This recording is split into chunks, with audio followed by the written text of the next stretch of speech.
Vote ಚೋರಿ ಇಡೀ ದೇಶದಲ್ಲಿ ಸುಳ್ಳನ್ನ 1000 ಬಾರಿ ಹೇಳಿ ಸತ್ಯ ಮಾಡಕ್ಕೆ ಹೊರಟಿರುವಂಥ ರಾಹುಲ್ ಗಾಂಧಿಗೆ ಇಡೀ ಕಾಂಗ್ರೆಸ್ ಪಕ್ಷದ ಬಹಳಷ್ಟು ಜನರಿಗೆ ಅದ್ರ ಮೇಲೆ ನಂಬಿಕೆ ಇಲ್ಲ, ಅಭಿಯಾನದ ಮೇಲೆ ನಂಬಿಕೆ ಇಲ್ಲ. ಆದರೂ ಕೂಡ ಅವರ ಒಂದು ಪ್ರತಿಷ್ಠೆಗೋಸ್ಕರ ಈ ಎಲ್ಲ ಕೆಲಸ ಕಾರ್ಯಗಳನ್ನು ಹೋಗೋದೆಲ್ಲ ಮಾಡ್ತಾ ಇದ್ದಾರೆ.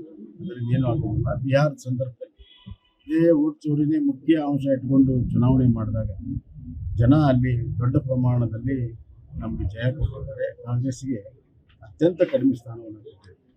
ಆದ್ದರಿಂದ ಇನ್ನಾದ್ರೂ ಅವರು ಅದರಿಂದ ಪಾಠ ಕಲ್ತಿಲ್ಲ ಅಂತಂದ್ರೆ ಏನು ಮಾಡೋದು ಸರ್. ಚಾರ್ಜ್ ಶೀಟ್ ಸಲ್ಲಿಸಿರುವಂಥ ಸುಭಾಷ್ ಅಂದರೆ ಆರೋಪ ಸಾಬೀತಾತು ಅನ್ನೋ ಚಾರ್ಜ್ ಶೀಟ್ ಸಲ್ಲಿದ ತಕ್ಷಣ ಏನಾಗಲ್ಲ, ಪ್ರಾಸಿಕ್ಯೂಷನ್ ಥ್ರೂ ಆಗ್ತದೆ, ಕೋರ್ಟಲ್ಲಿ ಥ್ರೂ ಆಗ್ತದೆ. ಯಾವ ಸಂದರ್ಭದಲ್ಲಿ SIT ಆಯಿತು, ಯಾರು ಒತ್ತಡದಿಂದ SIT ಆಯಿತು, SIT ಯಾವ ರೀತಿ ಎಂಕ್ವೈರಿ ಮಾಡಿದೆ, ಇದು ಇಲೆಕ್ಷನ್ ಕಮಿಷನ್ ಆಗಲೇ ಕ್ಲಾರಿಫಿಕೇಶನ್ ಕೊಟ್ಟಿದೆ. 6,000 ವೋಟುಗಳನ್ನು ಕಡಿತಗೊಳಿಸೋದಕ್ಕೆ ಅರ್ಜಿ ಬಂದರೂ ಕೂಡ ಕೇವಲ 18 ವೋಟ್ ಅಷ್ಟೇ ಕಡಿಸಿಗೊಳಿಸಿ ಮುಖ್ಯತು ನಾವು ಮಾಡಿಲ್ಲ ಅನ್ನುವಂಥದ್ದೆಲ್ಲ ಹಲವಾರು ವಿಚಾರಗಳಿವೆ. ಹೀಗಾಗಿ ಕೋರ್ಟಲ್ಲಿ ಎಲ್ಲವೂ ಸಂಪೂರ್ಣವಾದ ಸತ್ಯ ಹೊರಬರ್ತದೆ. ಇಲೆಕ್ಷನ್ ಕಮಿಷನ್ ಕೂಡ ಅವರು ಅದರ ಪಾತ್ರ ಏನಾಗಿದೆ ಸತ್ಯಾಂಶ ಅವರು ಕೂಡ ಕೋರ್ಟಲ್ಲಿ ಸತ್ಯಾಂಶ ಪ್ರಕರಣವನ್ನು ಈಗ ನಾಳೆ ನೋಡಿ. ಸವಣೂರು ಪ್ರಕರಣ ಕಾನೂನಿನಲ್ಲಿ ಬೆಳ್ತಿ ವರ್ಗ ಬಗ್ಗೆ ಒಂದು ಸಭೆಯನ್ನು ಮಾಡಿದ್ದಾರೆ ಮತ್ತು ಯೋಜನೆಗೆ ಆಕ್ಷೇಪ. ನಾವು ಆ ಭಾಗದ ಜನರು ಮತ್ತು ಗುರುಗಳ ಭಾವನೆಯನ್ನ ಗೌರವಿಸ್ತೀವಿ. ಆದರೆ ಕೆಲವು ತಪ್ಪು ಕಲ್ಪನೆಯಿಂದ ವಿರೋಧ ಮಾಡಲು ಬೇಡ ಅನ್ನುವಂಥ ಒಂದು ಮನವಿಯನ್ನ ಆಧಾರಪೂರ್ವಕವಾಗಿ ಈ ಯೋಜನೆ ಇವತ್ತಿಂದ ಸುಮಾರು 30 ವರ್ಷದಿಂದ NWD national water development authority ದಕ್ಷಿಣ ಭಾರತದಲ್ಲಿ 3 ಪ್ರಮುಖ ನದಿ ಜೋಡಣೆಯಲ್ಲಿ ಇದು ಒಂದು ಕೂಡ ಅಂತ ಅವಾಗ ಜೋಡಿಸಿದ್ರು. ಈಗಿರೋ ರಾಜಕಾರಣಿಗಳು ಯಾರು ಕೂಡ ರಾಜಕಾರಣದಾಗಿರಲಿಲ್ಲ. ಆ ದೂರದೃಷ್ಟಿ ಇಟ್ಕೊಂಡು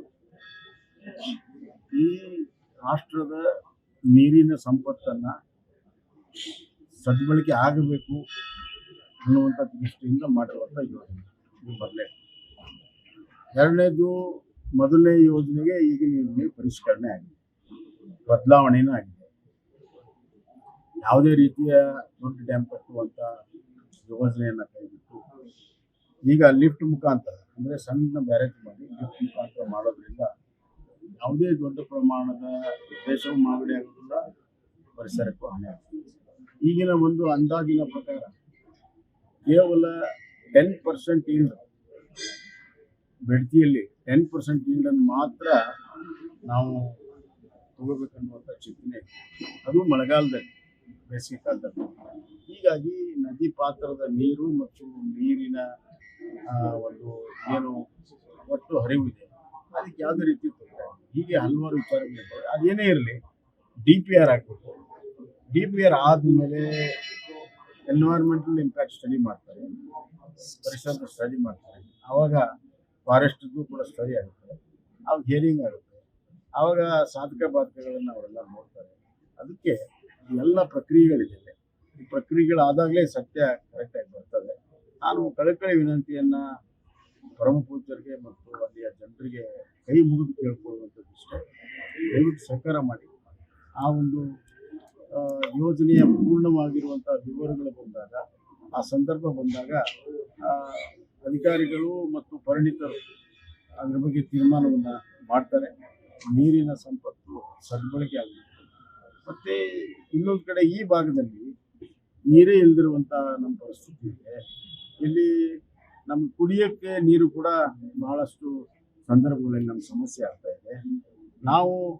ತಾವು ಮಳೆಗಾಲದಲ್ಲಿ ಏನು ನೀರನ್ನು ನಾವು ತಗೋತೀವಿ ಅದನ್ನು ಹಿಡಿದಿಟ್ಟು ಬೇಸಿಗೆ ಕಾಲದಲ್ಲಿ ಉಪಯೋಗ ಮಾಡ್ಕೊಳ್ಳುವಂಥ ಒಂದು ಚಿಂತನೆಯನ್ನು ಮಾಡ್ತೀವಿ. ನೀರು, ಕುಡಿಯುವ ನೀರಿಗೆ, ನೀರಾವರಿಗೆ, ಬರ ಪ್ರದೇಶ ಆಗಿರೋಂಥದ್ದಕ್ಕೆ ಆ ಭಾಗದಲ್ಲಿ ನಮಗೆ ಈ ನೀರು ಬಂದರೆ ಅನುಕೂಲ ಆಗುತ್ತೆ ಅನ್ನುವಂಥ ದೃಷ್ಟಿಯಿಂದ ಇದು ಮಾಡಿರ್ತಾರೆ.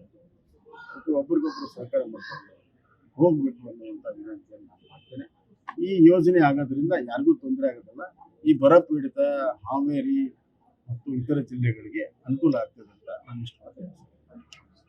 ಸರ್, ಈಗ ದೆಹಲಿಯಲ್ಲಿ ನೋಡಿ, ವೋಟ್ ಚೋರಿ ಇಡೀ ದೇಶದಲ್ಲಿ ಸುಳ್ಳನ್ನು 1000 ಬಾರಿ ಹೇಳಿ ಸತ್ಯ ಮಾಡಕ್ಕೆ ಹೊರಟಿರುವಂಥ ರಾಹುಲ್ ಗಾಂಧಿಗೆ ಇಡೀ ಕಾಂಗ್ರೆಸ್ ಪಕ್ಷದ ಬಹಳಷ್ಟು ಜನರಿಗೆ ಅದ್ರ ಮೇಲೆ ನಂಬಿಕೆ ಇಲ್ಲ, ಅಭಿಯಾನದ ಮೇಲೆ ನಂಬಿಕೆ ಇಲ್ಲ. ಆದರೂ ಕೂಡ ಅವರ ಒಂದು ಪ್ರತಿಷ್ಠೆಗೋಸ್ಕರ ಈ ಎಲ್ಲ ಕೆಲಸ ಕಾರ್ಯಗಳನ್ನು ಹೋಗೋದೆಲ್ಲ ಮಾಡ್ತಾ ಇದ್ದಾರೆ. ಅದರಿಂದ ಏನೂ ಆಗೋದಿಲ್ಲ. ಬಿಹಾರದ ಸಂದರ್ಭದಲ್ಲಿ ಇದೇ ವೋಟ್ ಚೋರಿನೇ ಮುಖ್ಯ ಅಂಶ ಇಟ್ಕೊಂಡು ಚುನಾವಣೆ ಮಾಡಿದಾಗ ಜನ ಅಲ್ಲಿ ದೊಡ್ಡ ಪ್ರಮಾಣದಲ್ಲಿ ನಮಗೆ ಜಯ ಕೊಟ್ಟಿದ್ದಾರೆ. ಕಾಂಗ್ರೆಸ್ಗೆ ಅತ್ಯಂತ ಕಡಿಮೆ ಸ್ಥಾನವನ್ನು ಕೊಟ್ಟಿದ್ದಾರೆ. ಆದ್ದರಿಂದ ಇನ್ನಾದ್ರೂ ಅವರು ಅದರಿಂದ ಪಾಠ ಕಲ್ತಿಲ್ಲ ಅಂತಂದ್ರೆ ಏನು ಮಾಡೋದು. ಸರ್, ಚಾರ್ಜ್ ಶೀಟ್ ಸಲ್ಲಿಸಿರುವಂಥ ಸುಭಾಷ್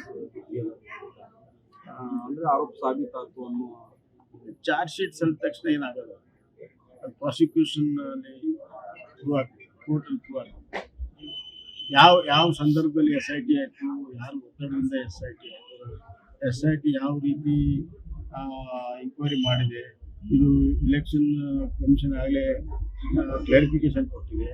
6,000 ವೋಟುಗಳನ್ನು ಕಡಿತಗೊಳಿಸೋದಕ್ಕೆ ಅರ್ಜಿ ಬಂದರೂ ಕೂಡ ಕೇವಲ 18 ವೋಟ್ ಅಷ್ಟೇ ಕಡಿಸಿಗೊಳಿಸಿ ಮುಖ್ಯದ್ದು ಯಾವ ಮಾಡಿಲ್ಲ ಅನ್ನುವಂಥದ್ದೆಲ್ಲ ಹಲವಾರು ವಿಚಾರಗಳಿವೆ. ಹೀಗಾಗಿ ಕೋರ್ಟಲ್ಲಿ ಎಲ್ಲವೂ ಸಂಪೂರ್ಣವಾದ ಸತ್ಯ ಹೊರಬರ್ತದೆ. ಇಲೆಕ್ಷನ್ ಕಮಿಷನ್ ಕೂಡ ಅವರು ಅದರ ಪಾತ್ರ ಏನಾಗಿದೆ ಸತ್ಯಾಂಶ ಅವರು ಕೂಡ ಕೋರ್ಟಲ್ಲಿ ಸತ್ಯಾಂಶ. ಸೌಲೂರು ಪ್ರಕರಣವನ್ನು ಈಗ ನಾಳೆ ಬಂದ್ ಕರೆಯಿಂದ ನೋಡಿ, ಸೌಲೂರು ಪ್ರಕರಣ ಕಾನೂನಲ್ಲಿ ಬೆಡ್ತಿ ವರ್ಗ ಬಗ್ಗೆ ಒಂದು ಸಭೆಯನ್ನು ಮಾಡಿದ್ದಾರೆ ಮತ್ತು ಯೋಜನೆಗೆ ಆಕ್ಷೇಪ.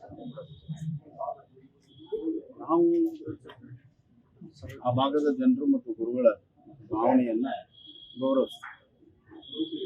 ಆದರೆ ಕೆಲವು ತಪ್ಪು ಕಲ್ಪನೆಯಿಂದ ವಿರೋಧ ಮಾಡಲು ಬೇಡ ಅನ್ನುವಂಥ ಒಂದು ಮನವಿಯನ್ನ ಆಧಾರಪೂರ್ವಕವಾಗಿ ಈ ಯೋಜನೆ ಇವತ್ತಿಂದ ಸುಮಾರು 30 ವರ್ಷದಿಂದ NWD national water development authority ದಕ್ಷಿಣ ಭಾರತದಲ್ಲಿ 3 ಪ್ರಮುಖ ನದಿ ಜೋಡಣೆಯಲ್ಲಿ ಇದು ಒಂದು ಕೂಡ ಅಂತ ಅವಾಗ ಜೋಡಿಸಿದ್ರು. ಈಗಿರೋ ರಾಜಕಾರಣಿಗಳು ಯಾರು ಕೂಡ ರಾಜಕಾರಣದಾಗಿರಲಿ, ಆ ದೂರದೃಷ್ಟಿ ಇಟ್ಕೊಂಡು ಈ ರಾಷ್ಟ್ರದ ನೀರಿನ ಸಂಪತ್ತನ್ನು ಸದ್ಬಳಕೆ ಆಗಬೇಕು ಅನ್ನುವಂಥ ದೃಷ್ಟಿಯಿಂದ ಮಾಡಿರುವಂಥ ಯೋಜನೆ ಇದು ಬರಲೇ. ಎರಡನೇದು, ಮೊದಲನೇ ಯೋಜನೆಗೆ ಈಗಿನ ಯೋಜನೆ ಪರಿಷ್ಕರಣೆ ಆಗಿದೆ, ಬದಲಾವಣೆನೂ ಆಗಿದೆ. ಯಾವುದೇ ರೀತಿಯ ದೊಡ್ಡ ಡ್ಯಾಮ್ ಕಟ್ಟುವಂಥ ಯೋಜನೆಯನ್ನು ಕೈಬಿಟ್ಟು ಈಗ ಲಿಫ್ಟ್ ಮುಖಾಂತರ ಅಂದರೆ ಸಣ್ಣ ಬ್ಯಾರೇಜ್ ಮಾಡಿ ಲಿಫ್ಟ್ ಮುಖಾಂತರ ಮಾಡೋದ್ರಿಂದ ಯಾವುದೇ ದೊಡ್ಡ ಪ್ರಮಾಣದ ದೇಶವು ಮಾಗಡಿ ಆಗೋದಿಲ್ಲ, ಪರಿಸರಕ್ಕೂ ಹಾನಿ ಆಗ್ತದೆ.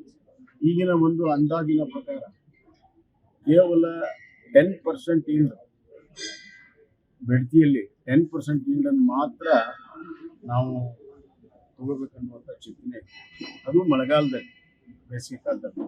ಹೀಗಾಗಿ ನದಿ ಪಾತ್ರದ ನೀರು ಮತ್ತು ನೀರಿನ ಒಂದು ಏನು ಒಟ್ಟು ಹರಿವು ಇದೆ ಅದಕ್ಕೆ ಯಾವುದೇ ರೀತಿ ತೊಂದರೆ. ಹೀಗೆ ಹಲವಾರು ವಿಚಾರಗಳಿರ್ತವೆ. ಅದೇನೇ ಇರಲಿ, DPR ಆಗಬೇಕು. DPR ಆದಮೇಲೆ ಎನ್ವೈರ್ಮೆಂಟಲ್ ಇಂಪ್ಯಾಕ್ಟ್ ಸ್ಟಡಿ ಮಾಡ್ತಾರೆ, ಪರಿಸರದ ಸ್ಟಡಿ ಮಾಡ್ತಾರೆ. ಆವಾಗ ಫಾರೆಸ್ಟ್ದು ಕೂಡ ಸ್ಟಡಿ ಆಗುತ್ತೆ, ಅವಾಗ ಹಿಯರಿಂಗ್ ಆಗುತ್ತೆ, ಆವಾಗ ಸಾಧಕ ಬಾಧಕಗಳನ್ನು ಅವರೆಲ್ಲ ನೋಡ್ತಾರೆ. ಅದಕ್ಕೆ ಎಲ್ಲ ಪ್ರಕ್ರಿಯೆಗಳಿದೆ. ಈ ಪ್ರಕ್ರಿಯೆಗಳಾದಾಗಲೇ ಸತ್ಯ ಕರೆಕ್ಟಾಗಿ ಬರ್ತದೆ. ನಾನು ಕಳಕಳಿ ವಿನಂತಿಯನ್ನು ಪರಮ ಪೂಜ್ಯರಿಗೆ ಮತ್ತು ಅಲ್ಲಿಯ ಜನರಿಗೆ ಕೈ ಮುಗಿದು ಕೇಳ್ಕೊಳ್ಳುವಂಥದ್ದು ಇಷ್ಟೇ. ದಯವಿಟ್ಟು ಸಹಕಾರ ಮಾಡಿ.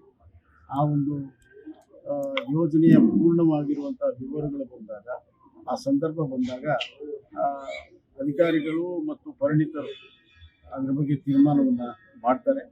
ನೀರಿನ ಸಂಪತ್ತು ಸದ್ಬಳಕೆ ಆಗಬೇಕು. ಮತ್ತು ಇನ್ನೊಂದು ಕಡೆ ಈ ಭಾಗದಲ್ಲಿ ನೀರೇ ಇಲ್ಲದಿರುವಂಥ ನಮ್ಮ ಪರಿಸ್ಥಿತಿ ಇದೆ.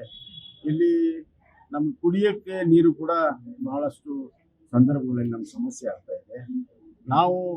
ತಾವು ಮಳೆಗಾಲದಲ್ಲಿ ಏನು ನೀರನ್ನು ನಾವು ತಗೋತೀವಿ ಅದನ್ನು ಹಿಡಿದಿಟ್ಟು ಬೇಸಿಗೆ ಕಾಲದಲ್ಲಿ ಉಪಯೋಗ ಮಾಡ್ಕೊಳ್ಳುವಂಥ ಒಂದು ಚಿಂತನೆಯನ್ನು ಮಾಡಿದ್ದೀವಿ. ನೀರು, ಕುಡಿಯುವ ನೀರಿಗೆ, ನೀರಾವರಿಗೆ, ಬರ ಪ್ರದೇಶವಾಗಿರೋಂಥದ್ದಕ್ಕೆ ಆ ಭಾಗದಲ್ಲಿ ನಮಗೆ ಈ ನೀರು ಬಂದರೆ ಅನುಕೂಲ ಆಗುತ್ತೆ ಅನ್ನುವಂಥ ದೃಷ್ಟಿಯಿಂದ ಇದು ಮಾಡಿರ್ತಾರೆ.